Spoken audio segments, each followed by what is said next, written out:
Salut à tous, bienvenue sur Hashtag Protestant 2.0. Je suis heureuse de vous retrouver en ce lundi 13 juillet. Pour démarrer la semaine, je vous invite à ouvrir la Bible au livre de Jérémie, au chapitre 20, à partir du verset 7.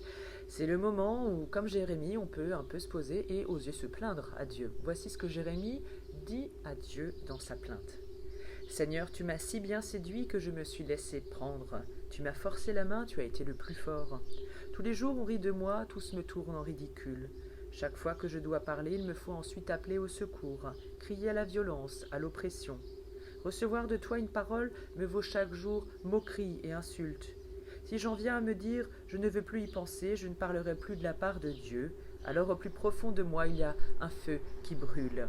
Je m'épuise à le maîtriser, mais je n'y parviens pas. J'entends beaucoup de gens dire du mal de moi, ils me surnomment terreur de toutes parts. « Dénoncez-le », disent les uns. Oui, dénonçons-le, répètent les autres. Mes proches eux-mêmes guettent ma moindre erreur. Ils espèrent me prendre en défaut. Alors, disent-ils, nous le tiendrons et nous aurons notre revanche. Mais Seigneur, toi tu es fort et tu combats pour moi.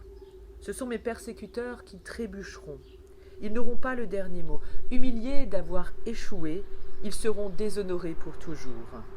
Et personne ne l'oubliera. Toi, Seigneur de l'univers, tu sais reconnaître si un homme t'est fidèle. Tu discernes ses pensées cachées. Je t'ai confié ma cause. J'espère donc voir comment tu prendras ta revanche sur mes adversaires. Alors chantez pour le Seigneur, acclamez-le, car il a arraché le malheureux aux griffes des malfaiteurs.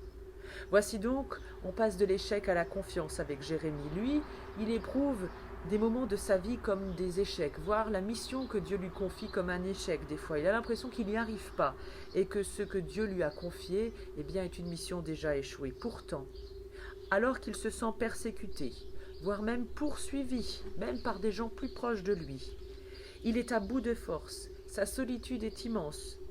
Et en priant, Jérémie s'aperçoit et il redécouvre à nouveau que dans son combat, il peut toujours s'en remettre à Dieu. Une cause perdue est toujours une cause que nous pouvons confier à Dieu. Ainsi donc, aucune cause n'est pas valable aux yeux du Seigneur. Et pour prier, avec les mots de Loré Dardanello Tosi, avec 100 prières pour ceux qui ont du mal à prier en ce matin, je vous invite à faire au lieu de rêver. Je voudrais avoir le don de multiplier les pains et les poissons pour rassasier tous ceux qui ont faim. Seigneur, je voudrais allumer la télévision et entendre la nouvelle extraordinaire que personne n'a plus faim dans le monde, n'a plus froid, personne n'a plus peur, personne n'est prisonnier. Je voudrais posséder une baguette magique, transformer l'enfer en paradis. Je voudrais que la souffrance disparaisse, et la douleur et la maladie. Oui, je voudrais.